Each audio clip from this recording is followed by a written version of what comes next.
You can't take it with you, can you? Hi, I'm Doug Ray, President and Founder of the Wealth Guardians and the Ray Financial Group. And I'm Brice Payne, and you've entered The Vault, the Wealth Guardians video series on all things pertaining to retirement planning.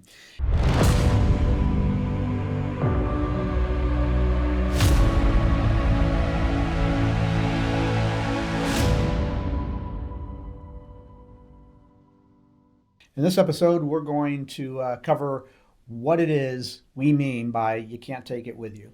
Estate planning. Now, there's these like and subscribe buttons down below there. Go ahead and click on those if you want to catch future episodes of The Vault with Doug, Garrett, and myself. And okay, Doug, let's go ahead and get started here. Estate planning. Well, I guess we've all heard that comical phrase, I've never seen a hearse pulling a U-Haul. That's correct. So you're not going to take it with you. Let's assume you've done pretty well for yourself over the years. Maybe you're a small business owner, farmer, whatever.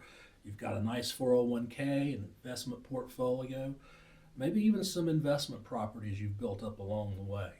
But what you haven't done is any financial planning or estate planning. Now, you don't want to leave your spouse a mess and your beneficiaries a mess. So proper estate planning is a must. But you have to start first with financial planning. That'll at least get your assets in an order. So why not start with us, since we do financial planning for free? But let's dig further. After we've done the financial planning, let's talk about estate planning. What is estate planning? Well, estate planning is basically taking care and going ahead and predetermining what you're going to do with your assets after you're gone. It can get way more involved than just a will and a trust. And for this, you're going to need a very good estate planning, board certified estate planning attorney. And we refer to one of the best in the country. So let's talk a little bit about the process of estate planning. That attorney is going to sit down and talk to you about what exactly do you want to do with those assets after you're gone. What are your goals, objectives? Yeah. He's going to determine if you need a trust at all. Some people do, some don't. Right. You might have a child with special needs. You might need a special needs trust. Let's not forget this point. January 1st of 2026, our current tax code sunsets to where it was prior to the Trump tax cuts. Well, what does that mean for your estate?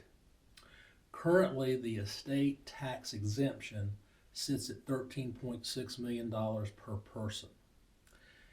If we let that sunset, it's going to get cut almost in half down to $7 million. So if you are that successful small business owner or that successful farmer with a lot of real estate, you may find out that your beneficiaries are going to have to pay a sizable estate tax to inherit your assets. You may need an AB trust in this case. So don't let that get in your way. In fact, you could potentially even need an irrevocable life insurance trust. Now that is another whole podcast all in itself. That's a big one. So if you find yourself in a situation like I just described, give us a call. Let's start the financial planning process here, right now. It's free for you. And then we'll move on into proper estate planning. Yeah, Doug, we've heard the phrase, he with the most toys at the end wins, but I would say he with the best financial plan in the end is the one who wins. 100%. All right. Well, thank you for tuning into this episode of The Vault about estate planning. Again, don't forget to hit those like and subscribe buttons if you want to catch future episodes of The Vault with Doug, Garrett, and myself. For now, we're going to wrap it up. I'm Brice Payne. I'm Doug Ray. And this has been The Vault.